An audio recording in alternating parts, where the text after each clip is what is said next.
Hello everybody, welcome back to the channel. I am super excited to be doing this video today because I have a guest and I'm going to point, but I don't know which side she's going to be on when the recording comes out, but this is Kayla.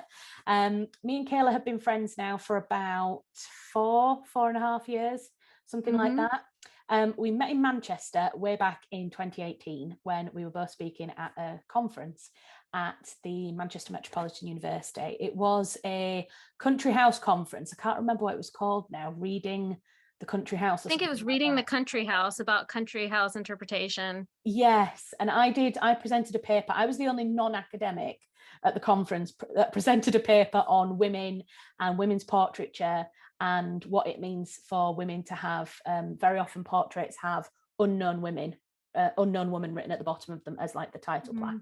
And I was talking about how my books and my work is to reinterpret women's stories and stop them being unknown woman. And so that's what I presented about.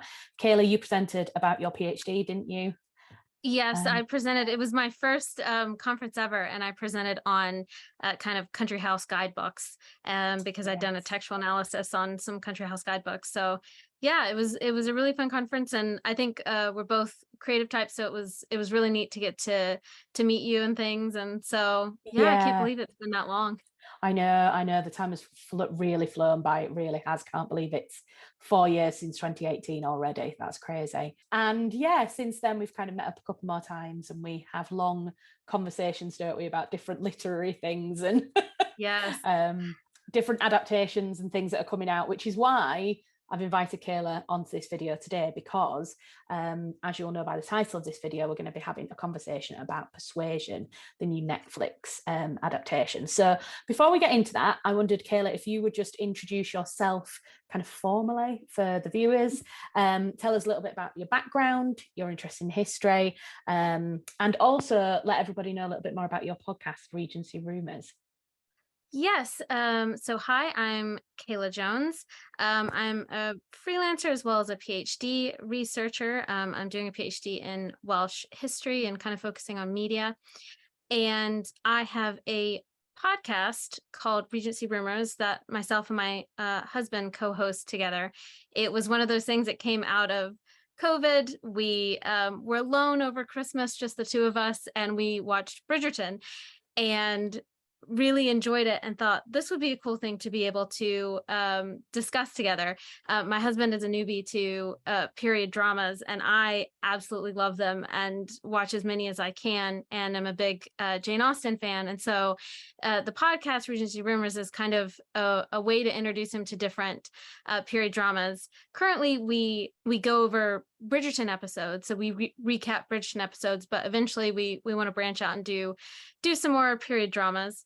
So yeah, enjoy. Yeah, I'll pop everything down into the description box. I'll pop links to all of Kayla and Jordan's podcast and Instagram stuff on there, so you can find them after you've watched the video.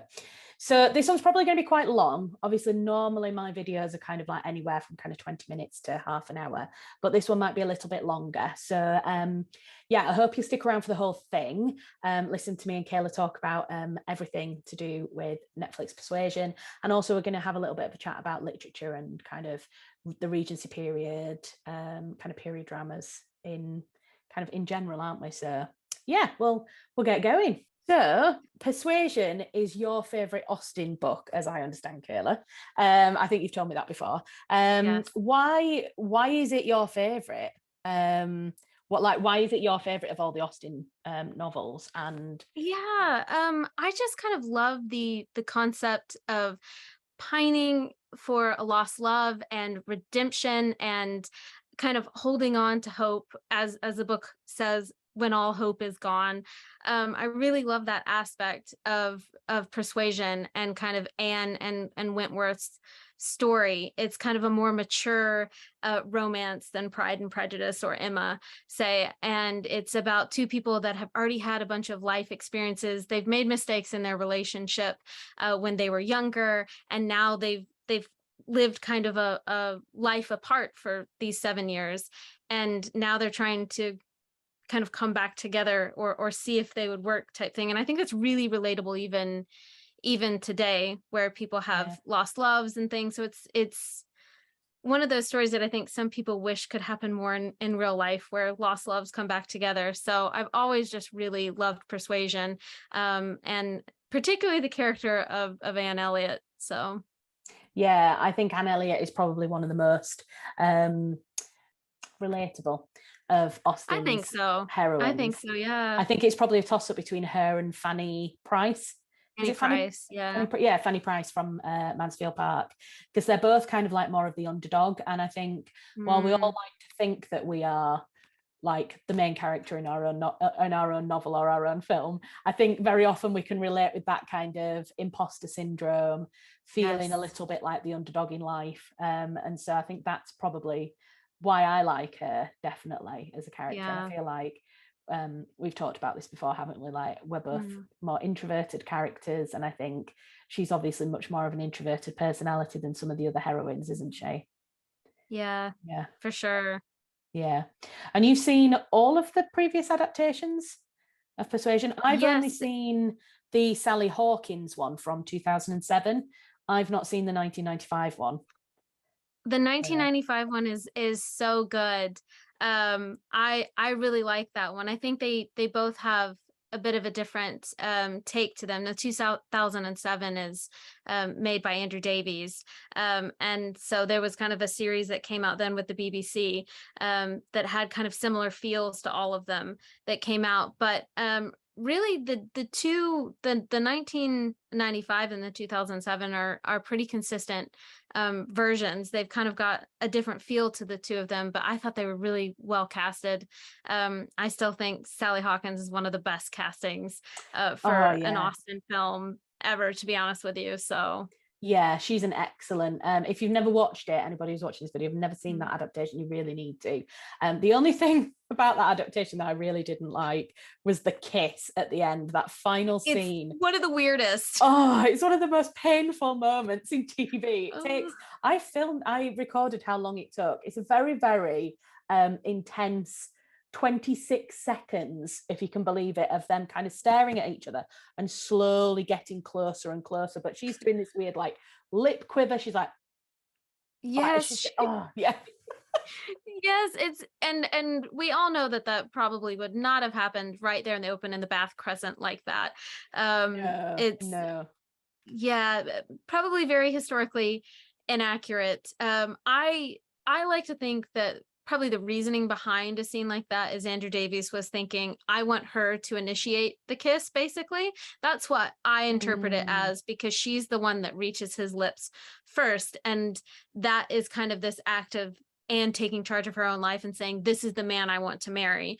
And that's why she's the one that reaches up for the kiss, and he takes forever to kiss her because it's yeah, like her decision, but it still was a really weird kiss the way it was executed. But everything else I yeah. really like about that Yeah, me adaptation. too. So I like that idea actually. I thought it was just poorly directed. But I no, I can see actually now that the thought behind it makes sense. Like he's almost saying, no, you have to come to me. I've put myself out. I've sent you the yes, letter. I've come to yes, you. Now you have to come to me. And she's kind of battling her own, I suppose, nature, isn't she, to make that step forward. So that makes it a yeah. little bit easier to watch 26 seconds of her leaning in for a kiss. I just wanted to kind of, because obviously Persuasion is your favourite Austen Mm. novel. It's my second favourite. So my Oh, favourite of all time, I think, has got to be Northanger Abbey. I just love the kind of more gothic-y style of it. it's a quirky book. Yeah, It's really fun. I would yes. love to see that adapted, to be honest with you. So Yeah. Well, there was one with Felicity, is it Felicity Jones, the Jones, actress? yeah, Yeah, and I thought she was a very, very good Catherine Morland. Um, yes, and I loved Henry Tilney. I can't think what the actor is called. J.J. Fields, Oh yes, yeah. he was an excellent Henry Tilney as well. So that's my favorite. I think just because yeah, I don't really know. I think it's hard, isn't it, when you're picking a favorite book, because I feel like I grew up with the adaptations maybe slightly before that falling in love with the books. Mm, Because for me, I've always kind of found Austen's language quite hard to read, quite difficult to understand. So even when I reread Persuasion before the trailer came out, before the film, I was rereading it, and there were still some sections when it's really, especially at the beginning, when there's all the description and it's kind of hard to kind of get into the narrative. You need to be almost read about a third of the book, I think, before you fall into the story. And so I feel like for me, I fell in love with probably the adaptations first. I kind of read the books because you were supposed to. I was a literature nerd, and I was doing English at university, so I read the books, but the adaptations for me were kind of where the love came from.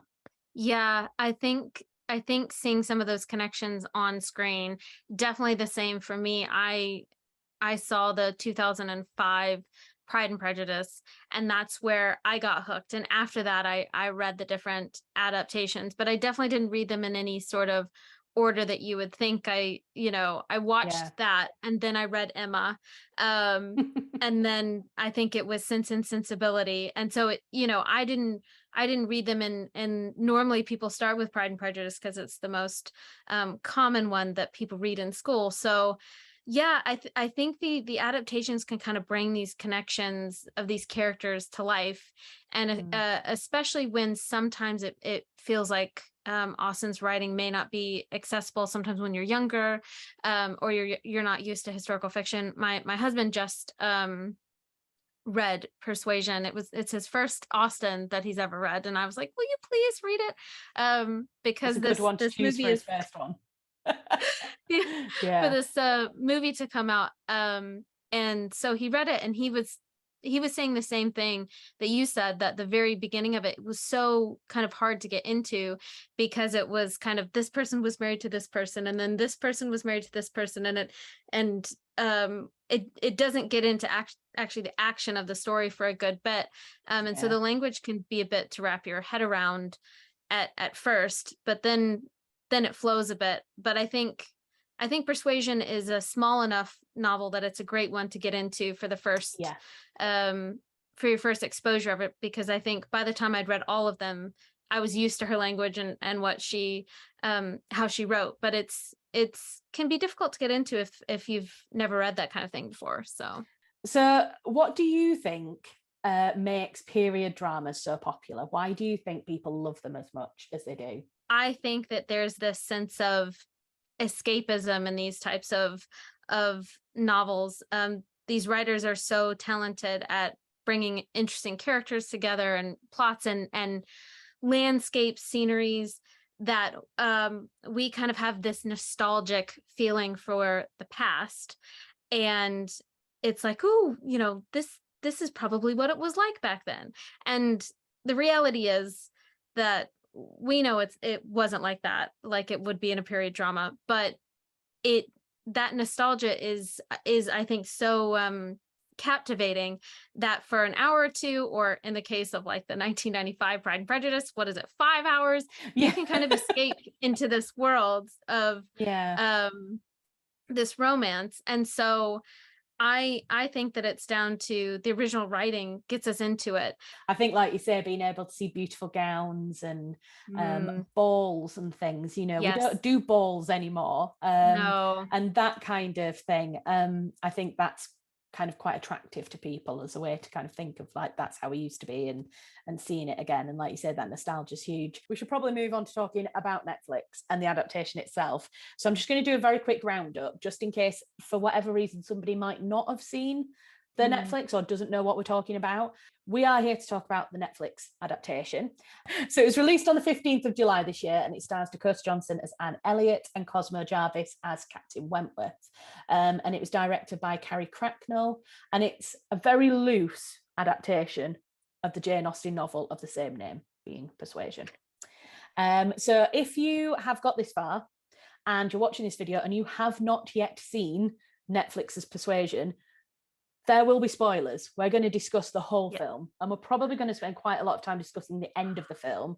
So if you haven't seen it, please either be aware that you're going to get spoilers, or stop the video here, go away and watch it, and then come back when you've watched it, because I don't want anybody commenting in the comments that we've spoiled the film for you. This is your official warning. You have been warned. So a lot of people, Kayla, have said that this is a Fleabag kind of Bridget Jones style adaptation. I just wondered if you could kind of elaborate on kind of why that has happened. And I think, you know, talking about kind of the way that the original material has been changed so that this kind of adaptation is done in that way. Yeah, I think it's to appeal to kind of a younger modern audience. This Fleabag thing is very popular. It's, you know, it obviously was done in that, and then it was done in Gentleman Jack as well.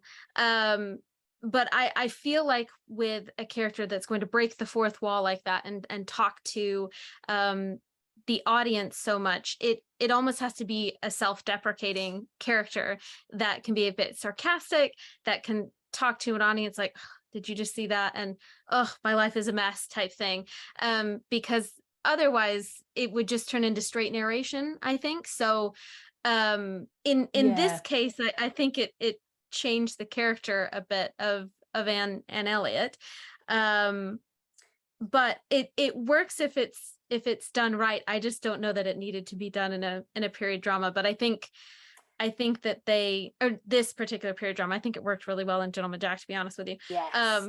Yeah, it did work really well in Gentleman Jack, didn't it? Like, and I heard, so I went along to the premiere of the first season in Halifax, and they let us into a little secret, which I didn't know at the time, which was that Gemma Whelan, is it? The character who plays Anne's sister. There's, in the very first episode of season 1, there's a bit where Gemma looks at the camera, breaks fourth wall and kind of rolls her eyes. So originally it was written into the script that only Anne Lister was supposed to look at camera. Okay. None of the other characters were supposed to. Anne was the only person that was supposed to break the fourth wall. And then I think a lot of the other actors and actresses spotted it happening, and so kind of slipped it in during the filming. And it was when they came to the edit, they spotted, or maybe they noticed all the way through it while they were filming and realised it was great. But they realised at some point that a couple of the other actors, like Gemma Whelan, had started doing it. And it just was so brilliant, the comedic note of it, that they decided to roll with it. And so I think that shows how it can be done really well. It definitely does. It definitely does work. I think in that case, the character of Anne Lister is so well formed in Gentleman Jack that it works, and that it just really it flows. And I think too we're almost like desperate to have some sort of connection with her, because she's such an interesting character. And you know, she is this kind of confident, boisterous woman that is going through life, and we want to connect with her. And so her kind of turning and narrating her life, but I think it's sparingly enough that it's not over the top, and she's not narrating the entire thing. It's done in a very measured way. And I think that's why it works. And it is very consistent with the language that she would say in a room full of people as well. So that's the thing too. It doesn't take us out of the scene. It's taking those micro expressions that happen in period dramas that a lot of times it's so key to the development of the story in period dramas, where, you know, maybe it's not so in action. And it's taking that and kind of pushing it a bit further and going, okay, now you're the person that I'm having this micro expression with. And when it's done right, you're like, oh, I'm in this. I'm like in this scene with these characters. But when it's done wrongly, it takes you out of the period drama, unfortunately. And it can be distracting, and you can be like, where am I? What's happening? What's going on? So and I think that unfortunately is what happened with Netflix Persuasion, in that it completely took you. I think it happened maybe a little bit too early as well. It kind of started off straight away with her narrating, like you say, looking at the camera. It was just a bit too much too soon.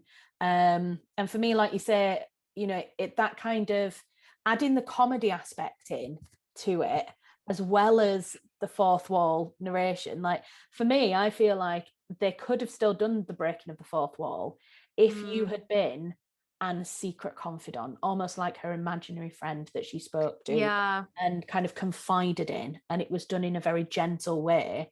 That would have been in keeping with the book. It didn't work. It didn't land. And the modern language that was used in some of those moments where she's speaking to the audience, it takes you out of the actual scene. And in some ways I'm like, okay, well, in scene is this a historical drama? And then her looking at me and talking about her ex or whatever, is that her talking to a modern person, or is she talking to someone that she thinks is also living in the Regency era? Do you know what I mean? Because Yes. a lot of Yeah. those moments didn't happen in scene, they happen when she's talking to the audience. So it's confusing Yeah. how she sees herself, what era she sees herself living in.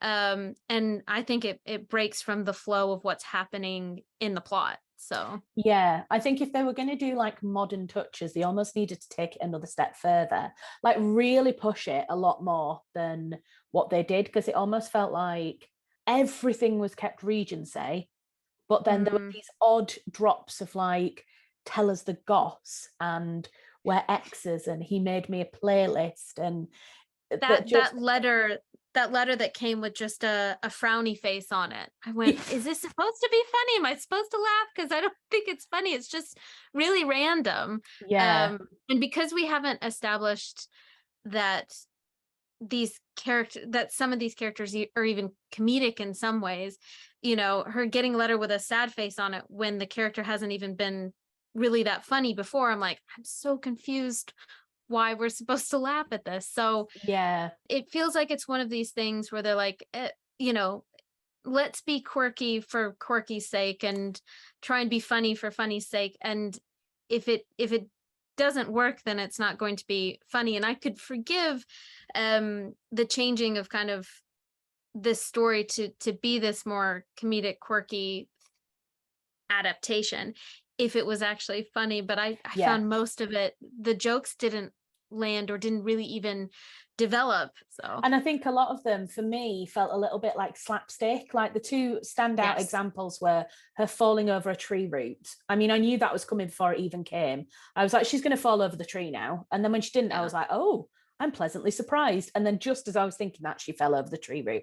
And then the other one was when she spilt the gravy on her head after she'd kind of called Wentworth's name. And I just think there are genuinely funny moments, I find, in the novel anyway. I love Richard E. Grant in a funny role. I think he's got a lot of comedic kind of breadth to his acting. Yes. And I thought he was excellent in the role of Mr. Elliot. And there were a couple of bits I was really glad they kept in with the new adaptation, things like when he's talking about sailors being really ugly. And those are genuinely funny. And those are things that I think Richard E. Grant pulled off really well. And I would have liked to have seen more of those moments, like you say, a little bit like the Bill Nighy, more kind of subtle, more built up, more in keeping with the book, rather than these kind of random slapstick moments that almost, I mean, they just were really bizarre. I mean, one of the things I was just going to say before that I was thinking is, do you think that if the two of us had never read the book and had never seen any other adaptation, do you think the comedy would have hit differently? Do you think we would have found it funny, or do you still think it would have felt odd? No, I think it would have felt odd. I think that there's plenty of adaptations that are so far off the mark from original adaptations. Shakespeare is a really good example of this. Some of the things in Shakespeare, so She's the Man, I think, is Yes, adaptation of Twelfth Night, maybe. yes, it And is, that yeah. adaptation, it's so funny, but it has all the same setup that Twelfth Night does.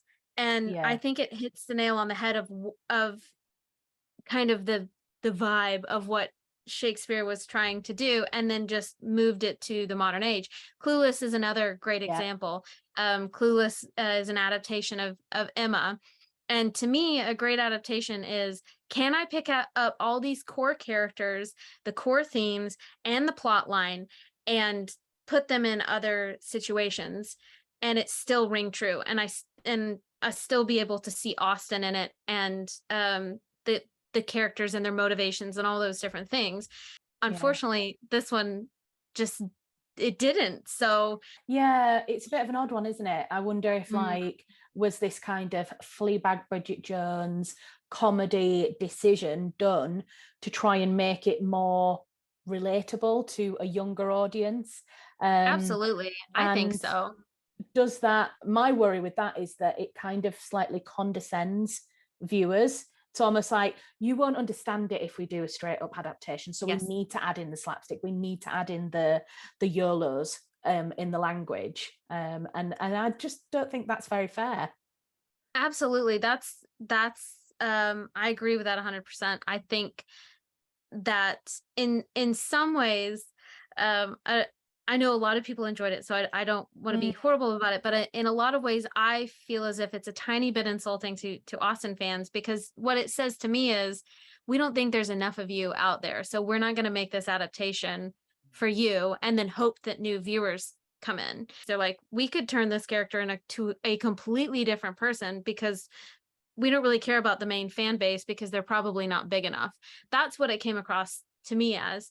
To me, in reality, it's a huge group of people. It's an international group of Yeah, people. There's thousands and thousands and thousands of there us. is, So and that, yeah. the opinions of Austen fans are strong as well. Like, I found just on my trailer reaction video, there were some strong comments and strong opinions in the comment section. And I think it's very naive to think that the Austen sphere is small and insignificant. Yes. It feels like a lot of the period things that have come out in the last few years have all been successes.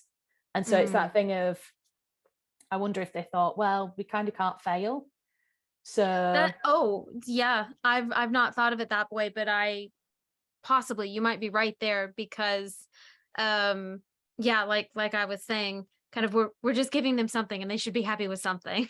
yeah. So But I remember you saying that there were originally two in the pipeline, two Persuasion yes. adaptations, and then one of them got cancelled or didn't go ahead.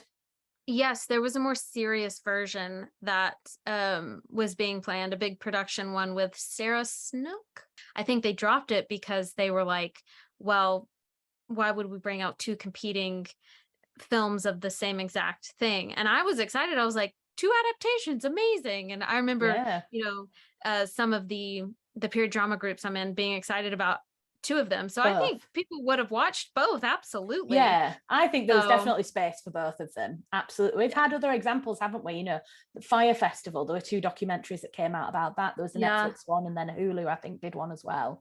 There are definitely places, because, like you said earlier, some people absolutely loved this Netflix adaptation of Persuasion. And so there's always going to be people who love something and people who really hate it. And so having two very different adaptations, I think, would have been absolutely fine. It'll be interesting to see if they pick it back up now that this one has maybe not done as well, because there's been some strong reactions to this film, and really strong. if you go onto YouTube and Google it, just literally put into YouTube Netflix Persuasion, you will see so many reaction videos of people probably being even less objective than me and Kayla are going to be throughout this video, because there have been some strong reactions to it. And I don't really blame people for having a strong reaction. I think some of the kind of fundamental things of Persuasion were completely changed. Like, for me, the change to Anne Elliot's character was so different and didn't really seem to have an explanation for why they did that. So, for example, making her an outspoken drunk almost was bizarre, completely bizarre, because the whole thing at the very beginning of the book is that she had been persuaded not to marry Wentworth. But then if she's that outspoken that she's just going to say things willy-nilly, and, why did she have a problem? Why was she persuaded in the first place?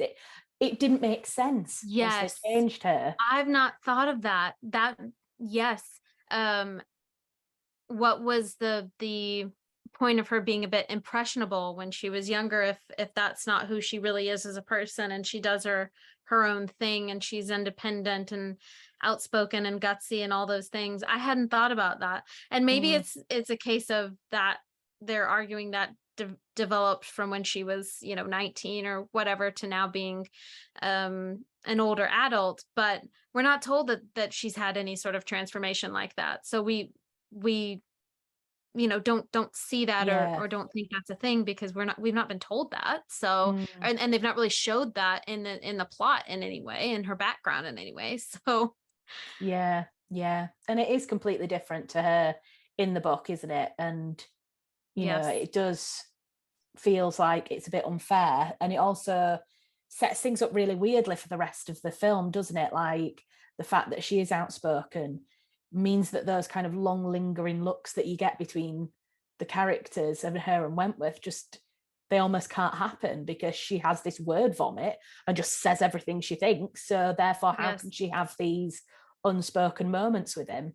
Yeah, I think it does tear apart the fabric of, period drama romances to me, which a lot of it is in what I was saying earlier, micro expressions.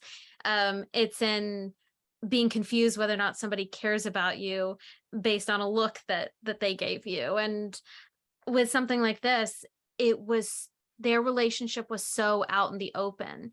They did not give any room for these characters to grow tension between them, which is what Austen is so brilliant at.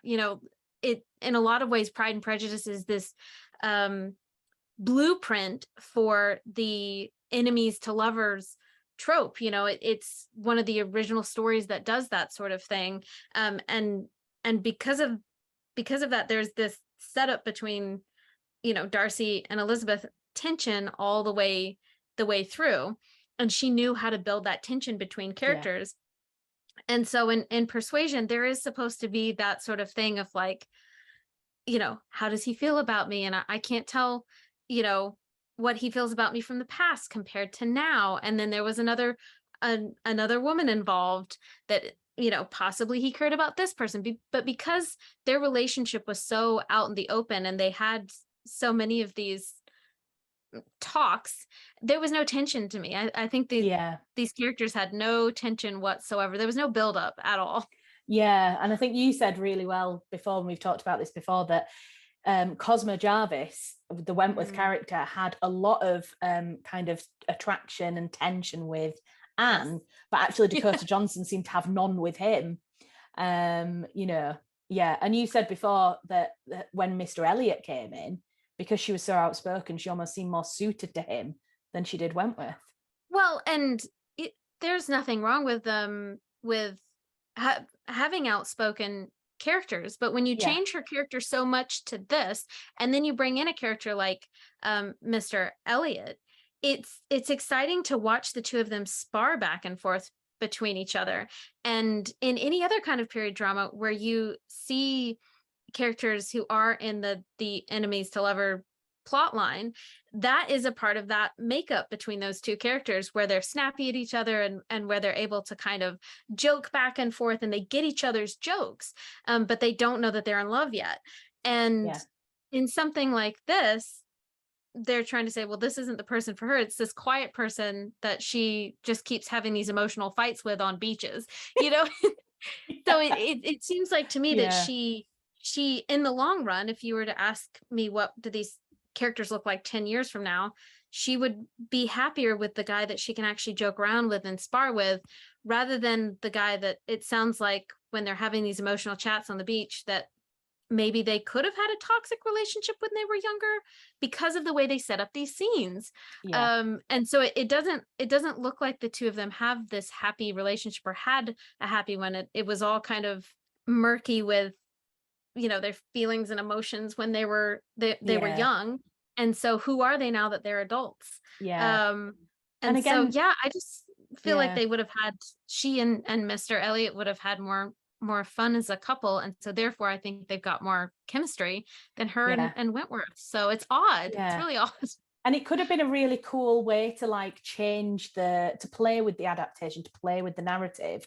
Would have been almost like Persuasion, question mark, and have her like maybe have her running off with Mr. Elliot, and then realizing that actually the wild character isn't the person that she thinks she is, that Mm, she's changed. And I wonder if they didn't go, like I said before, they didn't go far enough with kind of mm, playing around with it. But also, I do wonder whether, because so many things were changed, was a film really the best format, or would they have been better going for a 4 or 5 episode miniseries on Netflix that would have still had the budgets, and each episode could have been feature length, but it would have given you more time to play around, because there's a lot of playfulness in it, and you can kind of see the director and the writers trying to play around with the material and trying to do things. I don't think they set out intentionally to ruin Persuasion or to I think they've tried. They really obviously want to do something with the source material,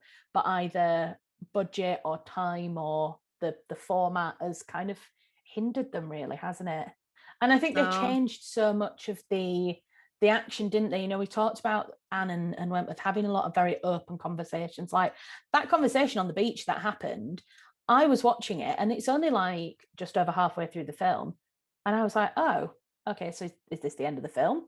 Because they've sorted things out. They've chatted, they've sorted things out, and that's it. Like, it was very strange. And so like you were saying, there's none of that build up, none of that tension, none of that leading towards that final point that, like you said, Austen does so well, is creating that fever pitch of anticipation throughout it towards the end. And the ending was just bizarre because none of it seemed to follow the book in any way. You had the poor Mrs. Smith that was completely cut out of the film. And you need her, for all of the additional characters that they add in from the book. The one person that you can't really cut out of an adaptation is Mrs. Smith.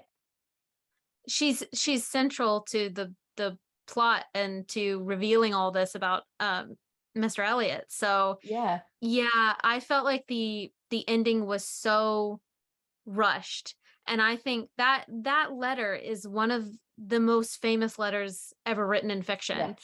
And to make that any faster and not to give that the time it needs on film is, it's disappointing to me, because it really didn't let it. But you're probably right, by it being a film and not maybe at least a 2 to 3 part miniseries. I think that it makes everything a bit too fast, and then the ending was so fast that we didn't feel their reuniting as a couple. Like, we didn't really feel that. And that's one of the most satisfying things about Austen and about Persuasion to me, is kind of them reuniting after all of this time and after all of this misunderstanding back and forth. You want to be able to see them coming together and to feel that satisfied feeling of being like, oh, this couple's finally together. And it's so quick that you're like, oh, and the film is over.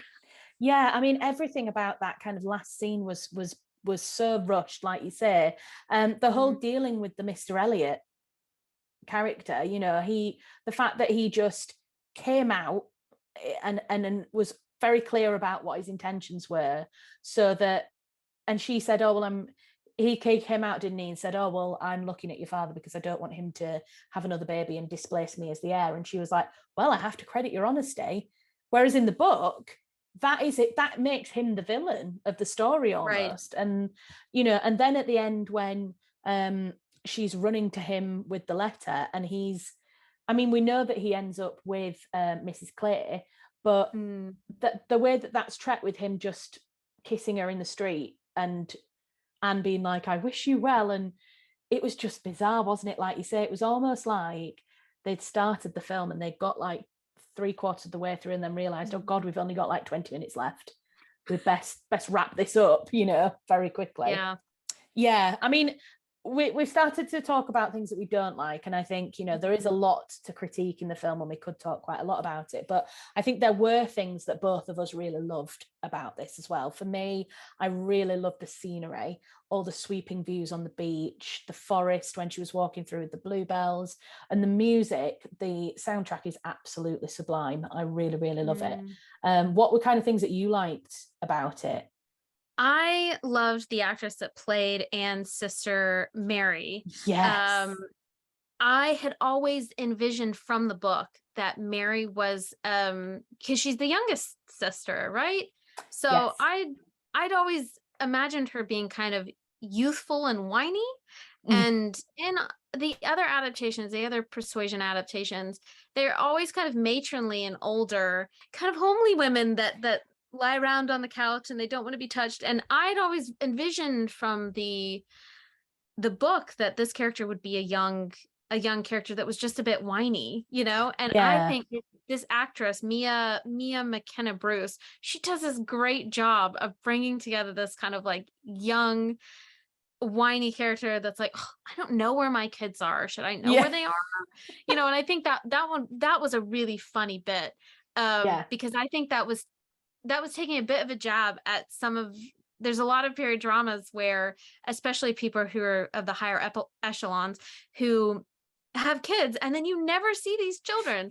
Downton Abbey is an example of that, where they Yeah. have the children and then you never see them. They're somewhere, a They're in an nanny's taking care of occasional them, I scene. guess. Yeah. Yeah. They're in an So, occasional scene, but they never act, do they really? Yeah. yeah. Yeah. So I thought that was a really clever and funny line because she's like, I don't know where my kids are. And the character saying it themselves is pretty funny because I think we've all seen a period drama where there is a child somewhere, but where it is, we don't know. So Somebody else must be looking after them. Yeah. yeah. Yeah.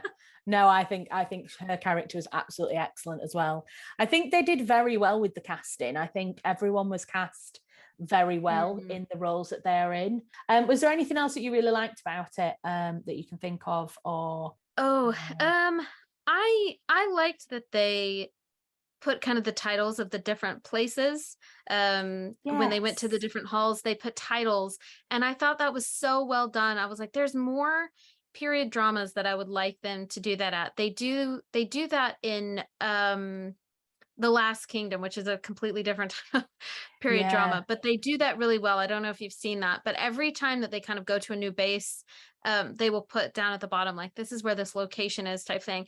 And for someone who might be new to Austen or new to period dramas, a lot of these country houses, they look the same. They yeah, all look yeah, regal and pretty, and the grounds are gorgeous, but it's hard to kind of differentiate between who owns what house and where these characters are going. And, you know, are they yeah, going at a picnic at someone's house at someone else's behest? And, you know, and yeah, so I thought that was really smart for every time she kind of had to move around that they put that she's at a new location. And so I was yeah. like, thank you. That's very useful. Yeah, yeah, that's a really good point. I hadn't thought about that, but yeah, it's really nice, isn't it, to see that. It kind of, that's a way I find of them trying to make period dramas more accessible, but in a really way Mhm. that was done well, as opposed to Yeah. some of the things that we've talked about that maybe haven't worked as well as others. Mm. Yeah, no, I think that's really good.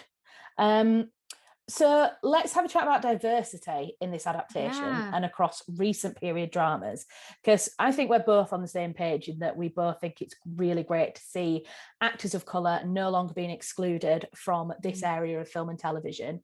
And as to those people who inevitably comment that it was inaccurate, historically inaccurate to have black or brown skinned people in Austen films, we know that that's completely incorrect. And what kind of do you say to that, really? Yeah, I think it's exciting to see diversity in something like Persuasion. Um, and two, we know that Austen had I think it was a black character in Sanditon.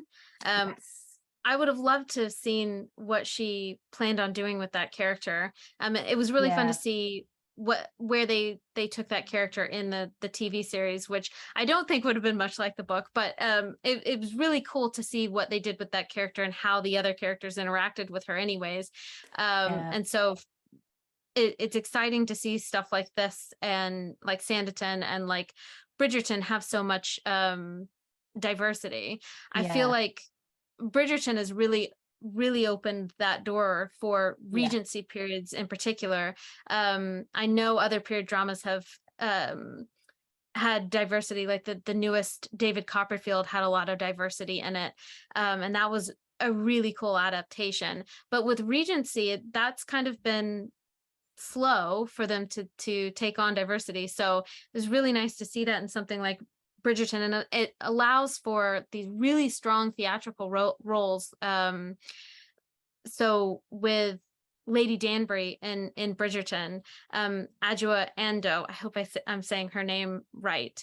Um, she is such a powerhouse as Lady Danbury in Bridgerton, and I couldn't imagine anyone else playing that role. Yeah. And if you don't have diversity, it locks out loads of pools of people that could Yeah. play these roles brilliantly. Yeah. And so, yeah, and I thought that Nikki Amuka Bird as Lady Russell did a really great job. And so I feel like that door should be kept open, and it's just really interesting to see people's perceptions of the role when they get in it, Yes. like how different it Yeah. can be depending on Interpretations. the Yeah. actor. Yeah. Austen herself was starting to write diversity into her books. Mm. And obviously Mm. Sanditon was her unfinished novel, and who knows where she would have gone past that. I mean, we know Yeah. that the kind of topic of slavery and the abolition of slavery would have been a huge key political topic in the Austen household at the time. You know, this was all happening around the time that the Austens and Jane Austen herself was alive and writing. You know, the UK legally abolished slavery in 1807, but in practice it was 1833 before the Abolition Act was passed. And so this kind of period between 1807 and 1833 would have been a huge topic of conversation. And we see that again a little bit in Sanditon. They have the sugar protests where they all stop eating sugar. And that's really, I really love that. I don't know if that's in the book because I haven't read Sanditon yet. I haven't either. But I loved the fact that they brought that into the adaptation. I thought that was a really great way of also bringing more of the kind of socio-political kind of landscape of Austen's Regency era into the adaptations themselves. And we also know that the Austen family themselves had both connections to the slave trade. In some members of the family profited from the slave trade in different ways. I don't know too much about that. I just know that there is connections historians have found. But there's also connections through the Austens to one of her brothers being involved later in the century in abolitionist activities. So, you know, it was obvious. I mean, we know which side Jane Austen sits on. She was a firm abolitionist and she believed in the abolition of slavery. So to say that it's historically inaccurate, you know, Black people didn't exist post-slavery or during the slave period. You know, we had Black and brown skin and people of colour in England in the 19th century and in earlier periods. And so it's one of those things. I think that it's absolutely brilliant. And I know you do as well, Kayla, that we are seeing more representation now. I actually think that we could take it further and we could see more of the LGBTQ plus community being represented in period dramas. And I also think that we should see more disability or less able representation across period dramas. And I know that you've had some conversations with a historian about that, haven't you? Yes, that will be one of our upcoming episodes. Chatted with a friend who's a historian, that her specialty is in looking into disability.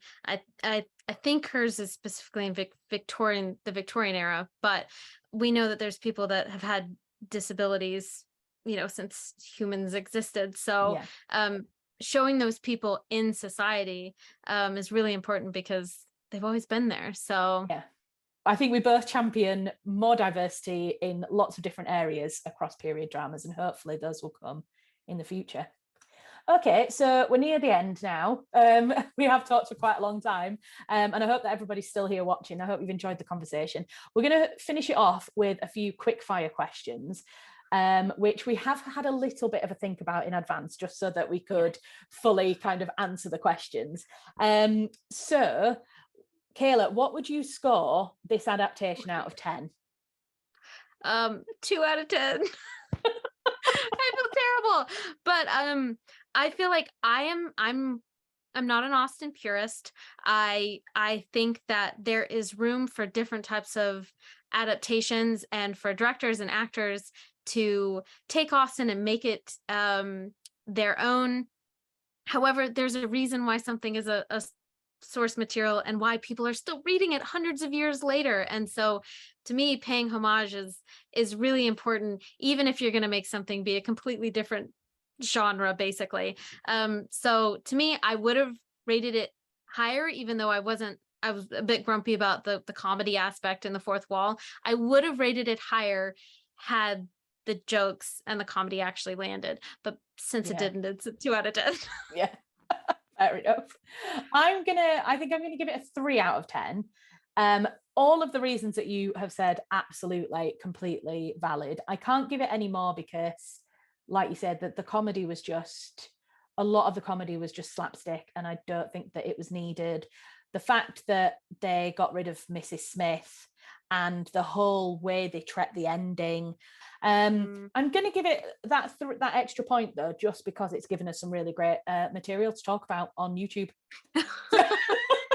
I mean, some people did say it was a Hallmark version of Persuasion, and I disagree. I think it was the production value was much higher. I think comparing this to, not comparing, but to say that this was trying to be some sort of Bridget Jones, which was, a huge film, is more in line with comparison than a Hallmark film. I think it is, they have tried to make it that level with the production value and the acting and all that. It just didn't live up to it, unfortunately. So no, totally agree. So the next question is, will you watch it again? No. No, it was funny because when I asked my husband to read the book, I was like, oh, this is going to be really exciting. You can read the book and then, we can watch it together type thing. And then I watched it on my own and I went, this cannot be the first Persuasion that he watches. Cannot be the one. Yeah, so, absolutely. Yeah. No, I won't watch it again. The only thing I might rewatch is all of the surprise scenes with the bunny rabbit, because that rabbit I still don't understand why he was in it. I'm saying he could have been a female rabbit. We don't know. But yeah, just for the bunny rabbit, I would rewatch those individual scenes. And that scene where she arrives at her sister Mary's house and then just randomly puts the rabbit on the floor and walks away. Goodbye. Is I probably won't watch it again. So who would be your perfect Anne Elliot? I mean, to me, it was always Sally Hawkins. I think you can't do better than that. She's now an Oscar winner, and she's played similar characters to Anne after this and done a brilliant job. So it's hard to beat that. But if you were to ask me like today, if we were to remake it and this if this was the first adaptation that was ever happening, if it had never been adapted before, who would be your Anne? And we're picking people now. I was gonna say Daisy Ridley might be a good choice. Yes. I think she's the right age for it now. She was in the Star Wars series, very action packed, and I think she would be ready at the age she is now, the place she is in her career, to do something like a period drama. And I could see her being really good at playing this introspective character that has been through some things in life, and now she's seen as a spinster, and I could see her doing all the kind of like the micro expressions that you would need with a lead character between Anne and Wentworth, and that longing. I could see her bringing that, because I could, the Star Wars series that she was in, you kind of see glimpses of that in there, and I would love to see her in a period drama. I think I think she's a really good choice. Definitely, I'd love to. I mean, I love Daisy Ridley. I think she's an excellent actor, and I'd love to see her in that role as well. I was thinking about this, and I've kind of got two, because I originally said, and I've thought that I think Florence Pugh would be a really great Anne Elliot, because I think she's, I don't know if you've seen the film Midsummer. It's like a horror film, and they go to, I think it's Sweden, and she does that ugly crying thing that I was talking about, in that she's not afraid to look that way on camera, and I think she's excellent. But also the other person that I thought that would be great would be Gemma Whelan, who plays Anne Lister's sister, and she was in Game of Thrones. That's a great choice. That's a good one. I like that one. She needs a title role, does Gemma Whelan, because she's always had supporting roles, and I think she would be an excellent Anne Elliot, and I think she'd be great. Obviously, we've already seen her acting in a period drama, so we know she can do it. And it'd be really lovely to see her in a title role and let her really show her skills, because she's a fantastic actor. she's got so much range. I couldn't believe that she'd gone from Game of Thrones to Gentleman Jack with completely Yeah, different characters. Yeah, yeah, you've hit the absolutely nail on the brilliant. head there. I think that one's it. Right. Well, you and I need to do our own persuasion adaptation and get her on board. Yeah. Right. Last question, and then we will go, everybody. Thank you so much for sticking around and watching. Kayla, which Austen novel or which period novel, period drama would you like to see an adaptation of next? Northanger Abbey for sure. I think we'd Yes. mentioned it before, but I would love to see a big production of Northanger Abbey, because really the kind of the quirkiness and the comedy that they were trying to achieve in Persuasion would have fit in way more in my mind for Northanger Abbey. I Yeah. think it would have somehow worked a bit more maybe with that storyline. So I would love to see Northanger Abbey. I'm definitely going to pick Northanger Abbey as well. But the other one that I would really love to see is The Mayor of Casterbridge done. I don't know if that has Oh, ever. Well, I'm sure it has. I'm sure at some point there has been an adaptation of it. But it's one of my. I really love that book because it's got so many different elements. And for me, I feel like that definitely could be a series. Like to make The Mayor of mm, Casterbridge a film, I think you'd have to cut so much out of it that you wouldn't even. I don't think it would even really be completely possible.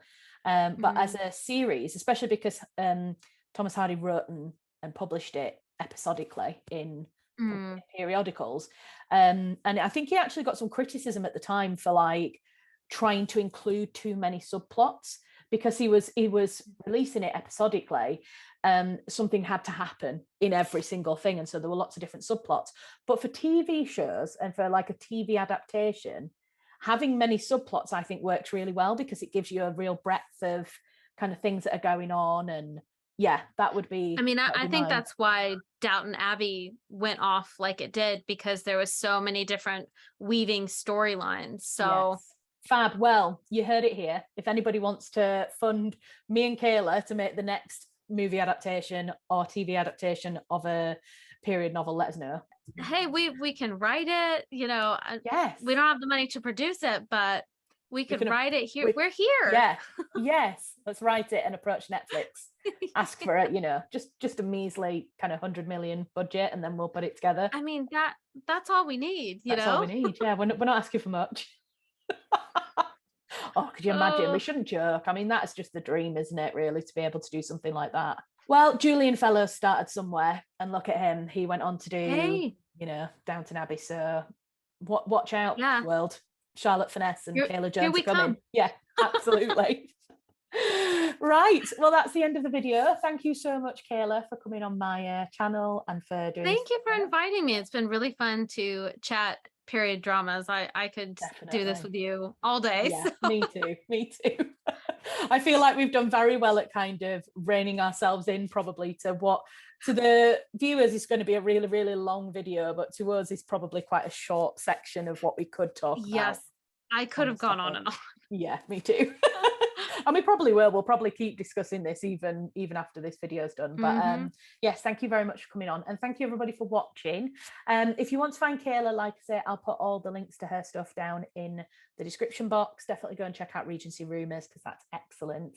And yeah, I will be back soon with another video. As usual, if you want to subscribe, that'd be very nice. If you want to support me on Patreon, my Patreon is now live.